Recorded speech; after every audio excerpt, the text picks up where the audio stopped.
The story of Varus 4 spread across the galaxy like fire. At first, no one believed it. A human commander with a pet Velreth saving a colony from pirates? Impossible. The Velreth were monsters. They killed. They destroyed. They did not save people. They certainly did not let children pet them. But the videos were everywhere. Recordings from survivors' personal devices. Security footage from the colony. Images of a 7-foot predator standing guard over huddled families. Images of that same predator sitting calmly while a human woman bandaged a wound on his shoulder.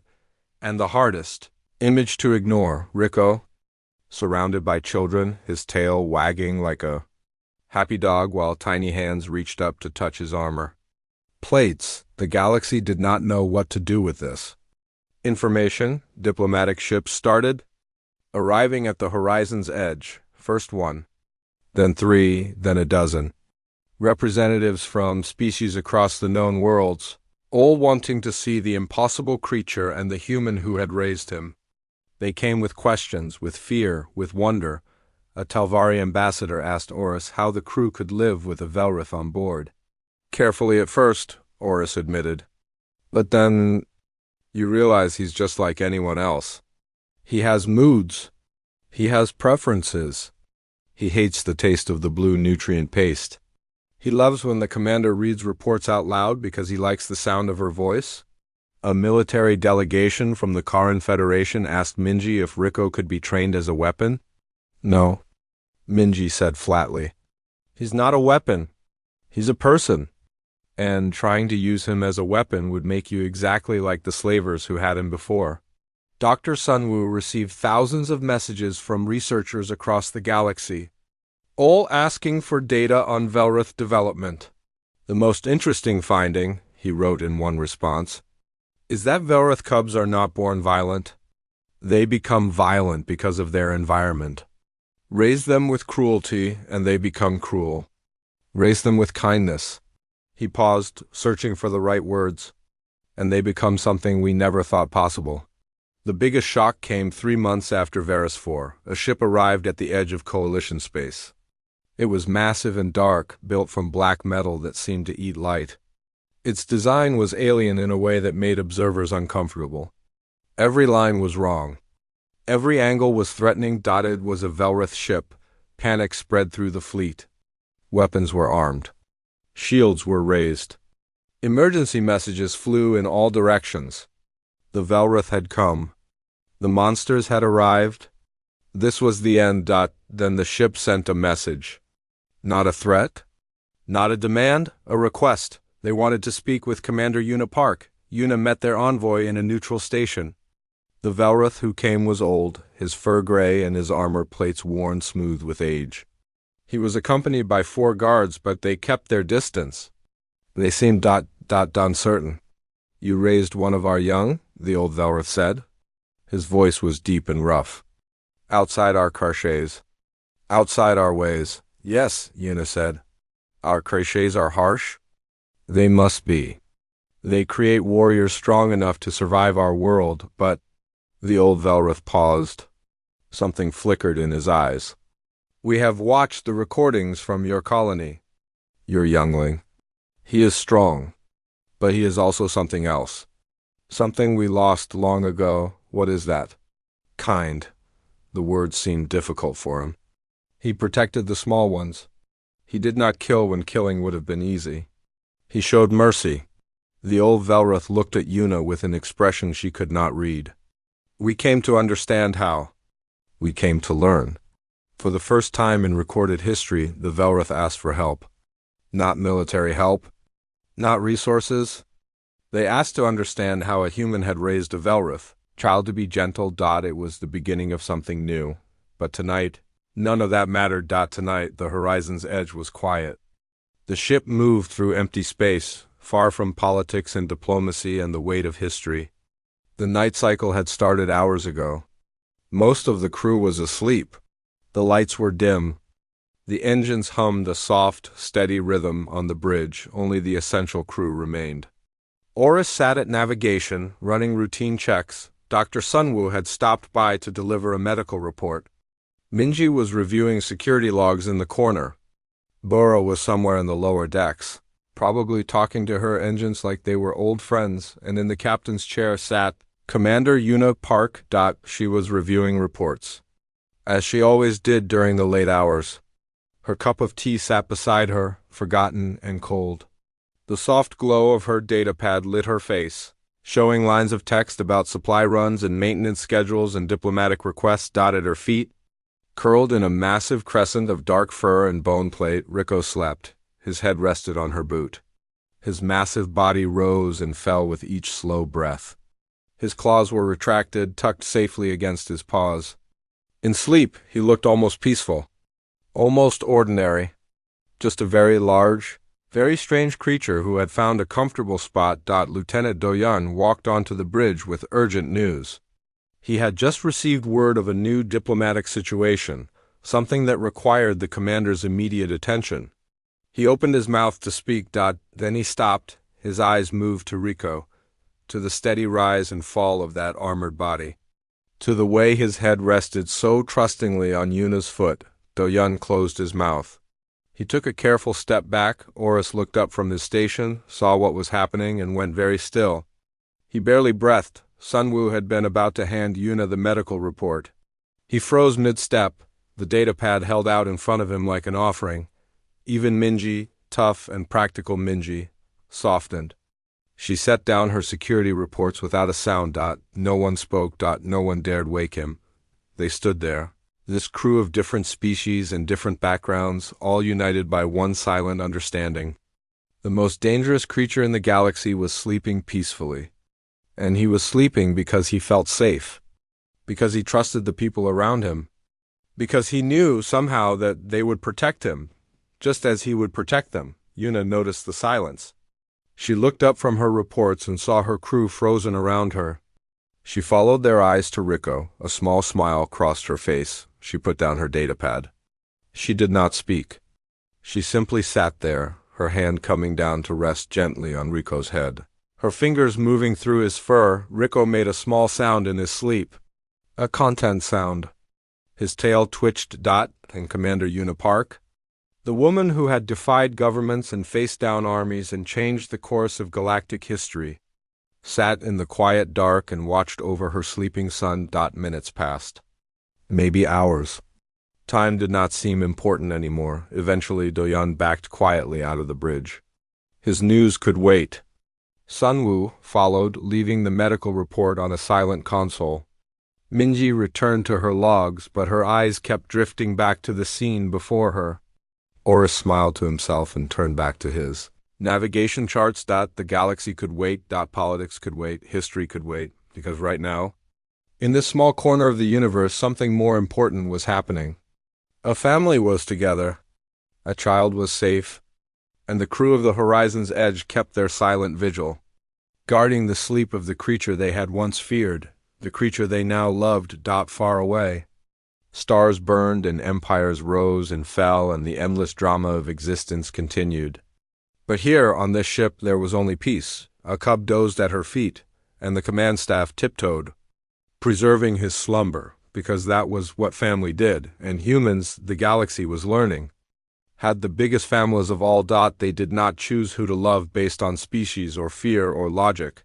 They chose who to love based on something simpler, something older, something that could not be measured or explained. They chose who became their own.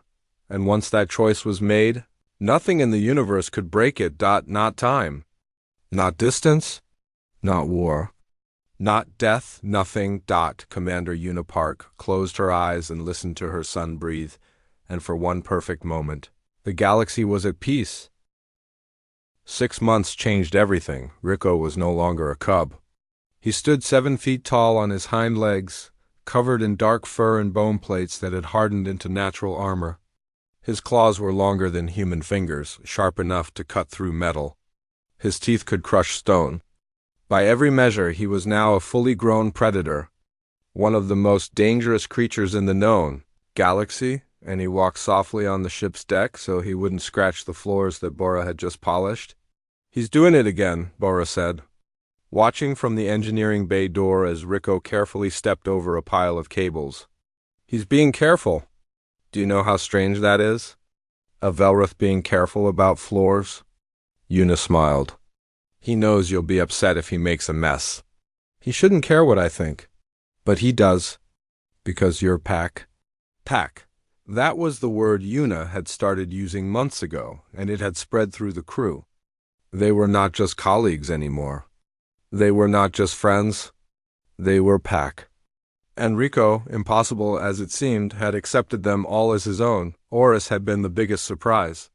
The Telvari navigator who had once been terrified of Rico now spent his evenings playing strategy games with him. The cub, it turned out, was intelligent. Very intelligent. He understood patterns and tactics in ways that amazed everyone. He beat me again, Oris admitted one night, staring at the game board in disbelief. 3 times in a row. I've been playing this game for 40 years. Dr. Sunwoo had published anonymous research papers on Velrith development. Based on his observations of Rico, the xenobiology community was fascinated. No one had ever documented a Velrith growing up outside of their violent homeworld clichés. No one knew they could be gentle. No one knew they could learn. Minji had taken things further. She trained with Rico, teaching him combat techniques that used his natural abilities in controlled ways. He learned to disable without killing, to protect without destroying. It went against everything the galaxy believed about his species.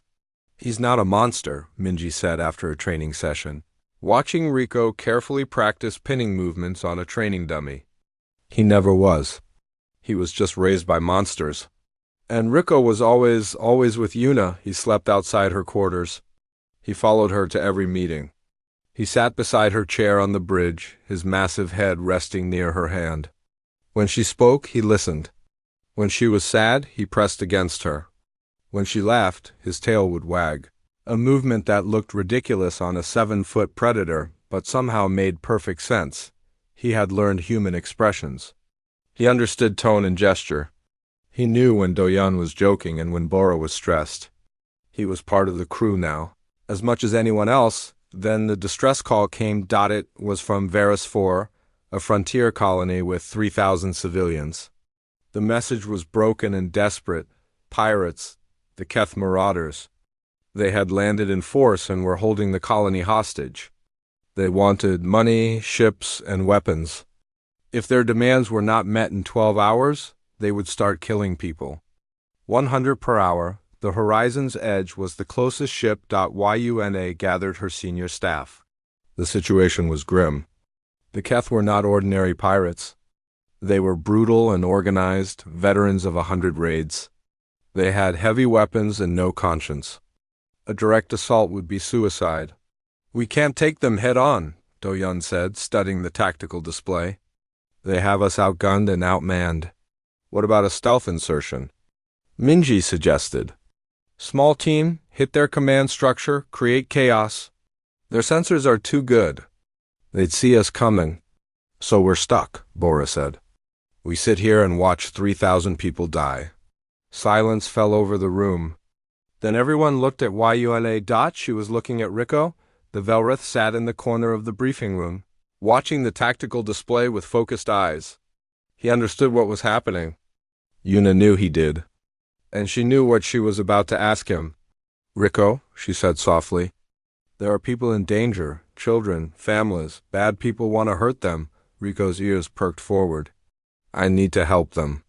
But I can't do it alone. She paused. Will you come with me? The room went very quiet. Rico stood. He walked to Una and pressed his head against her shoulder.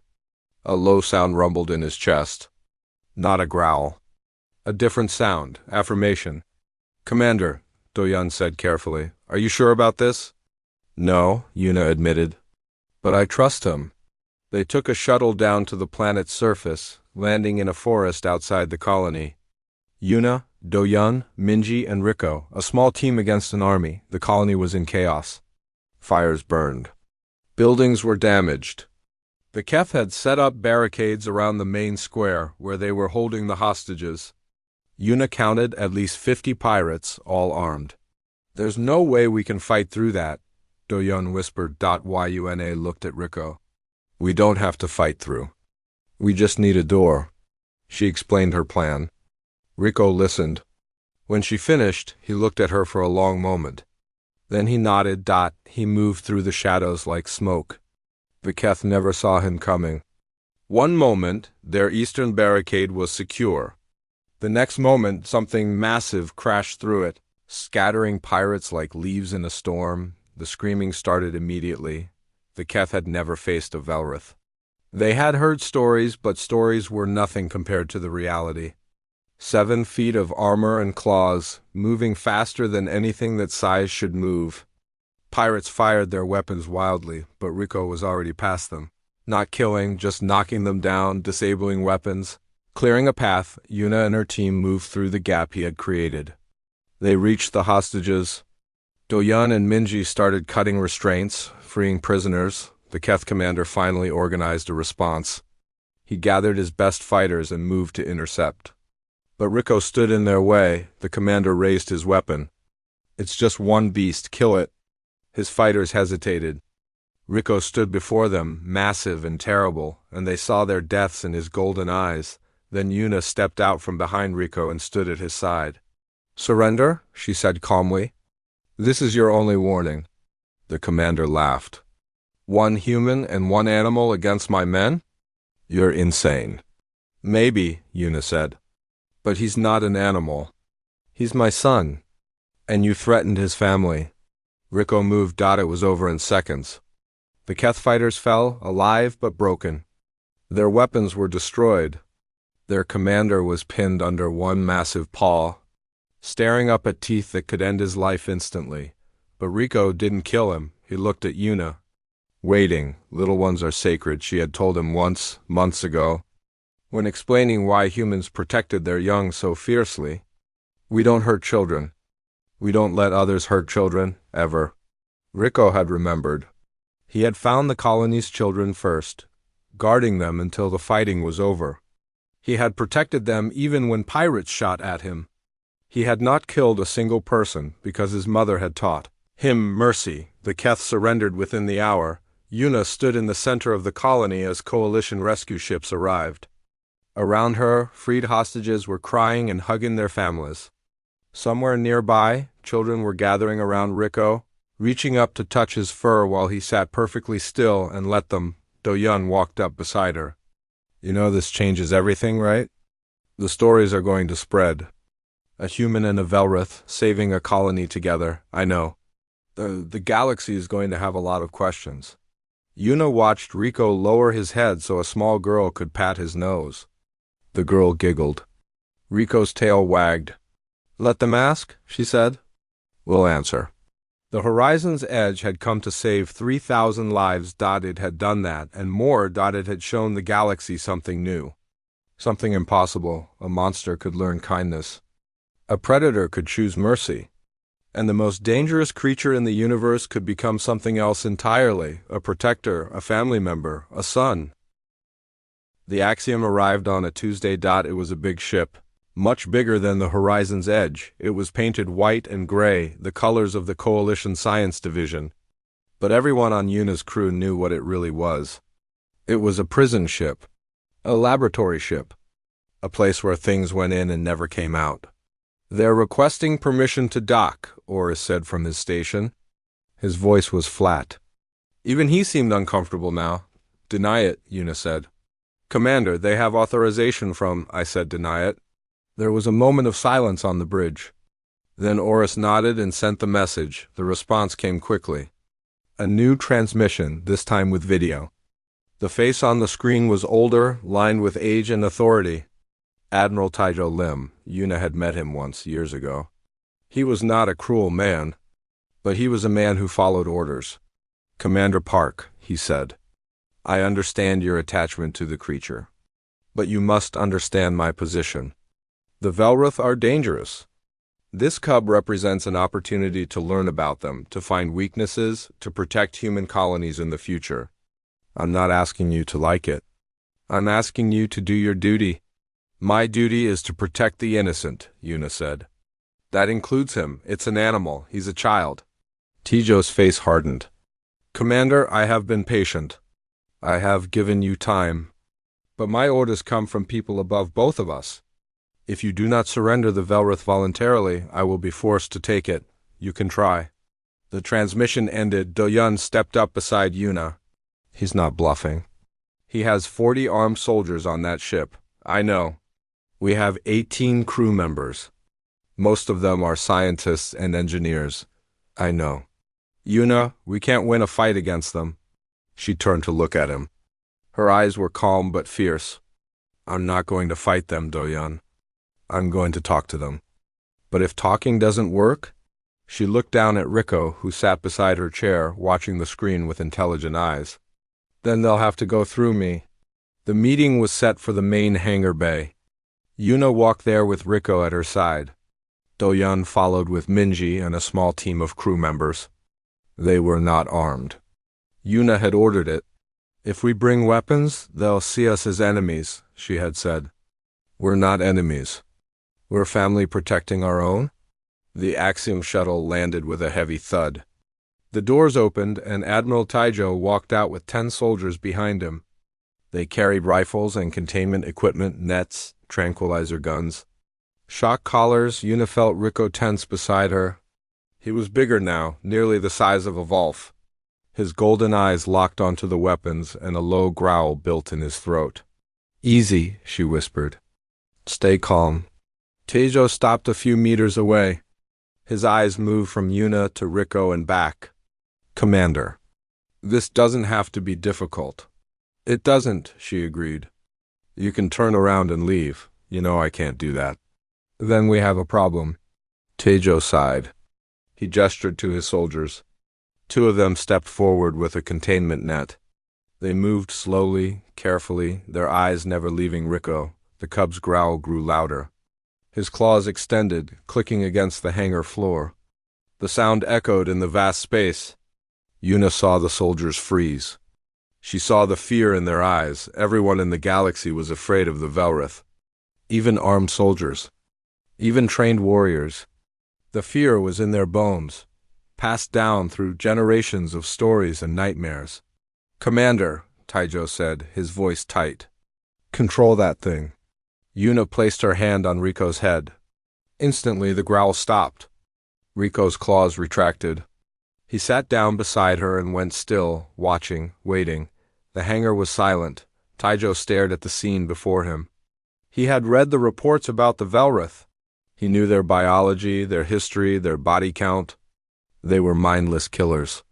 Beasts without reason or restraint. They could not be trained. They could not be calmed. They could not be controlled. And yet, a human woman had just silenced one with a touch. How? The word escaped his lips before he could stop it. Yuna looked at him. He trusts me. That's impossible. No, she said. It's human. She stepped forward and Rico moved with her. The soldiers raised their weapons, but Taijo held up a hand to stop them. He watched Yuna approach, the small human woman with the galaxy's most feared predator walking beside her like a loyal dog. Admiral, she said quietly, I know what they want to do to him. They want to cut him open, study him, find out how to kill his kind more easily. And maybe that's good strategy. Maybe that's smart politics. But I can't let it happen. Why not? She was quiet for a moment. Then she looked down at Rico. The cub looked back up at her, and something passed between them. Something that Taijo could not name. Because he looked at me, she said, and he saw something safe. In a galaxy that wanted him dead from the moment he was born, he found one person who wouldn't hurt him. And I will not betray that trust. I will not become another monster in his story. Taijo stood very still. He thought about his orders. He thought about his career. He thought about everything he had been taught, about duty and sacrifice and the greater good. Then he looked at Rico. The cub was watching him. Those golden eyes were not full of rage or hunger. They were full of curiosity. And behind the curiosity, there was something else. Something soft and fragile. Hope. Taejo closed his eyes. When he opened them, he had made his decision. The creature died of its injuries, he said loudly. It was too damaged from its time in captivity. There was nothing Commander Park could do. His soldiers stared at him in confusion. One of them started to speak, but Taijo's sharp look silenced him. "That is what my report will say," Taijo continued. "And that is what all of you will confirm. Is that understood?" Slowly, one by one, the soldiers nodded. Yuna felt tears building in her eyes. She blinked them back. "Admiral." "Thank you." Taijo shook his head. "Don't thank me. I'm probably ending my career for an alien I don't even understand." He paused, then looked at her with something like wonder. "But I think I'm starting to understand you. Humans, I mean, what do you mean?" He gestured at Rico. "You people, you don't just make allies. You make family. Out of anyone. Out of anything. Even things that could kill you." He turned to leave, then stopped. "Take care of him, Commander. And maybe teach him well. If he grows up to be anything like you, the galaxy might not need to fear the Velrith anymore." He walked back to his shuttle. His soldiers followed. The engines fired and the Axiom shuttle rose and disappeared through the hangar doors. Yuna stood in the empty hangar, her hand on Rico's head, and let out a breath she didn't know she was holding. "That was close," Do-yeon said from behind her. "Yes, you really would have fought them, wouldn't you?" She looked down at Rico. The cub pressed his head against her leg, warm and solid and alive. "Yes," she said. "I would have." Do-yeon nodded slowly. "You know, when I joined this crew, I thought the most dangerous thing in the galaxy was out there." He pointed at the stars visible through the hangar windows. "Now I'm starting to think it's you." Yuna smiled. "Don't worry. I'm only dangerous to people who threaten my family." She walked out of the hangar, Rico padding beside her and somewhere in the galaxy. Admiral Taijo Lim filed a false report, ended his perfect record, and wondered if he had just witnessed the beginning of something new, something the galaxy had never seen before: a human and a monster, walking side by side, not as enemies, as family. The medical bay of the horizon's edge had never been so quiet. Dr. Sun Wuhan stood over the examination table, his hands shaking slightly as he worked. In all his years as a ship's doctor, he had treated hundreds of species. He had never treated a VL Wrath. No one had. The Velrith did not allow themselves to be studied. They killed anyone who tried, but this one was different. This one lay still on the table, too weak to move, while a human woman sat beside it and held its paw. "The malnutrition is severe," Sun Wu said. "I'm guessing it hasn't eaten properly in weeks. Maybe longer. There's also infection in these wounds from the chains. I can treat that. But honestly, Commander, I'm working blind here. I don't know Velrith biology. I don't know what medicine is safe. I could kill it by accident." "Then be careful," Yuna said simply. She had not left the cub's side since they returned to the ship. That was 18 hours ago. She had not slept. She had not eaten.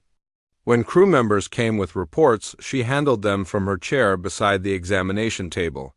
When Lieutenant Do-yeon suggested she rest, she refused. The cub needed her. She could feel it.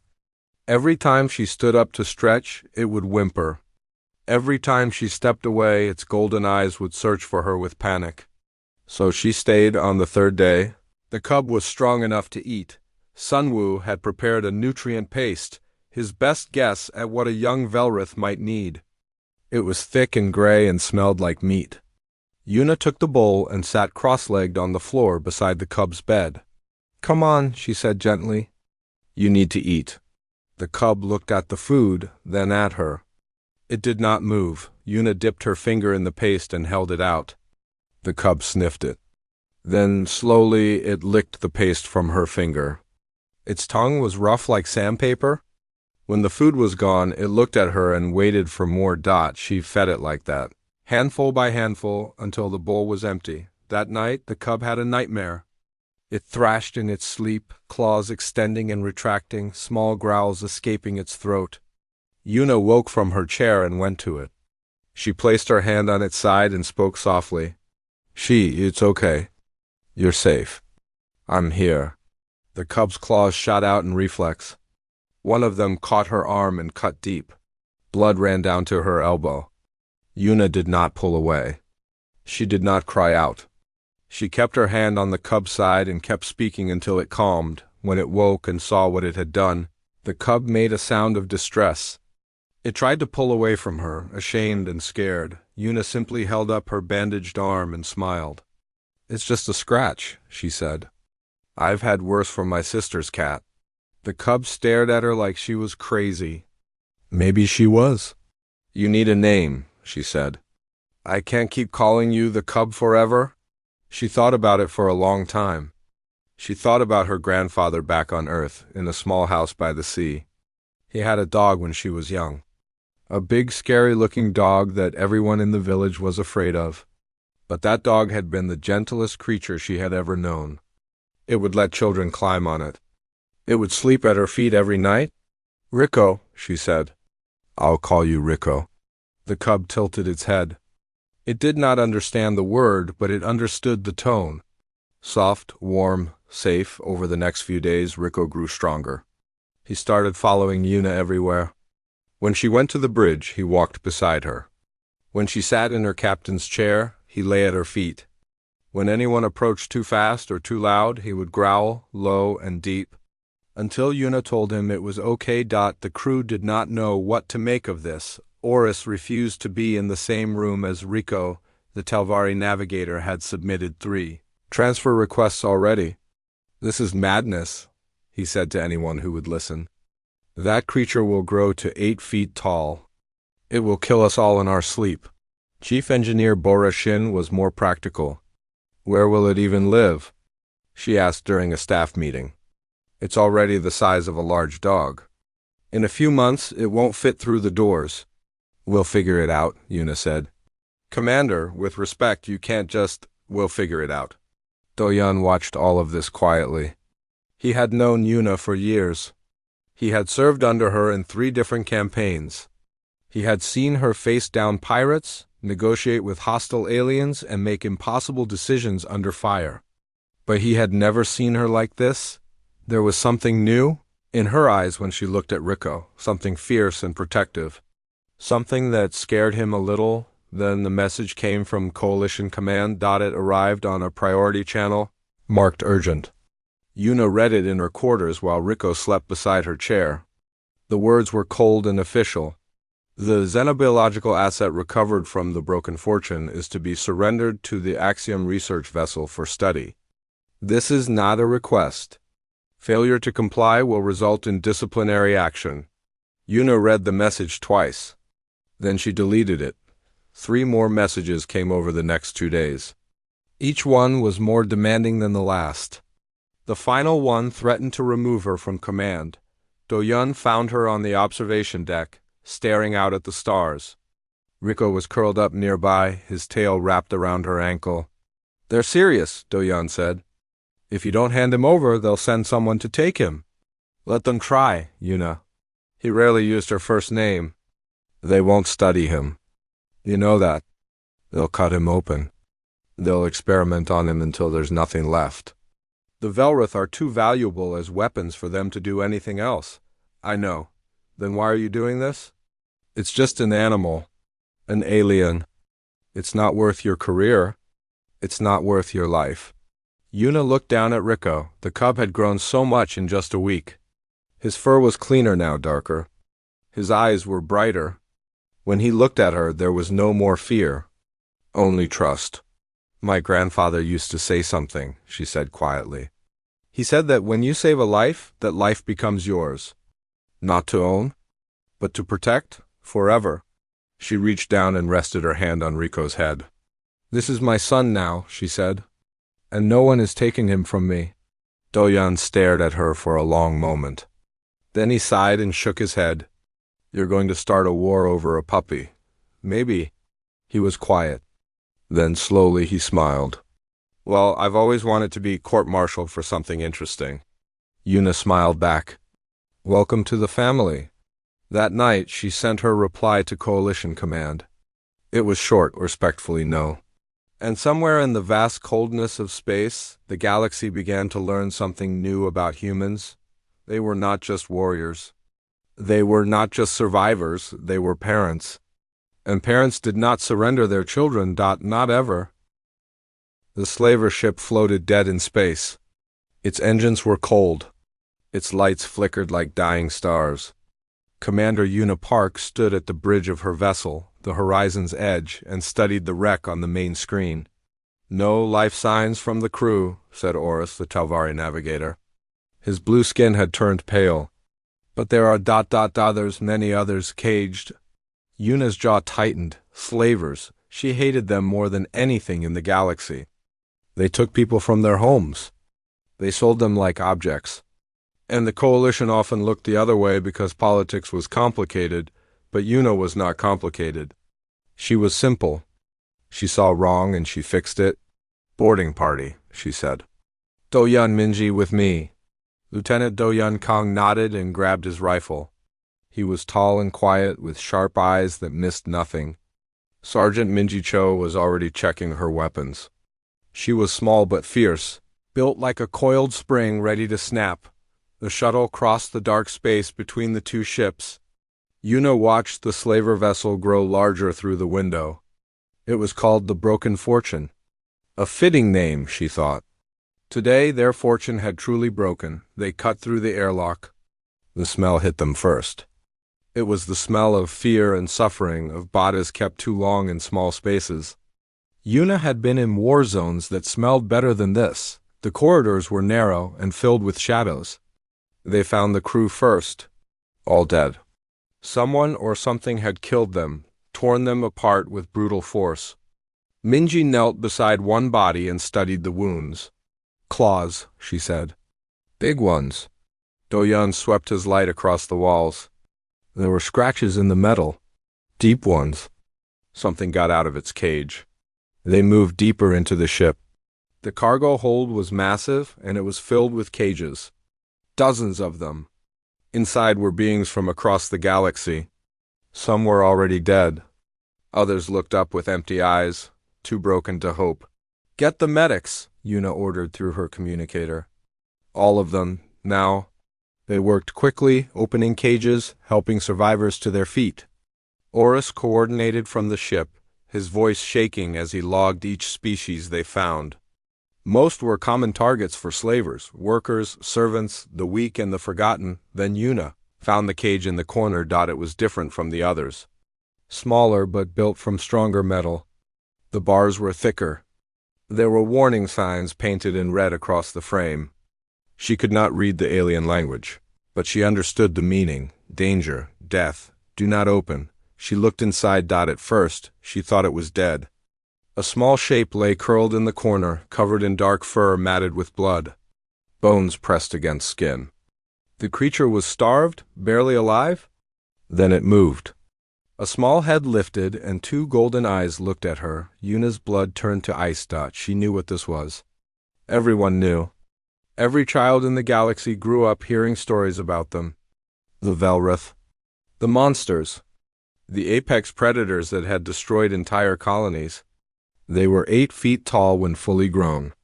They had claws that could cut through ship armor. They felt no fear, no mercy, no love. They were death made flesh, but this one was small. A cub, maybe 6 months old, if the stories were true. It was thin and weak and shaking. And it looked at Una not with hunger or rage, but with something else. Fear, pure, terrible fear. "Commander." Doyun's voice was careful. "Step back slowly." Minji had her weapon raised. "I can end it quick. It won't suffer, no." The word left Una's mouth before she could think. "Commander, that thing killed the crew. Look at it, even as a cub, it's dangerous. If it grows," I said no. Una stepped closer to the cage. The cub flinched and pressed itself against the far corner. It made a sound, high and thin. A whimper. Like a puppy. Like a child? She saw the chains then. They had wrapped metal around its legs, its neck, its small body. The chains were too tight. They had cut into flesh. This cub had not escaped and killed the crew in rage. It had escaped because it was dying. It had fought back because it had no choice, and now it was alone, and it was scared, and everyone who looked at it saw only a monster. Yuna reached for the cage lock. "Commander!" Oris's voice screamed through the communicator. "You cannot. The Velrith are not animals. They are weapons. They cannot be tamed or reasoned with. If you open that cage, it will kill you." "Maybe," Yuna said. She opened the cage. The cub did not move. It watched her with those golden eyes, trembling. Yuna knelt down slowly. She was close enough to die now. One swipe of those small claws and her throat would be gone. She knew this. She did not care.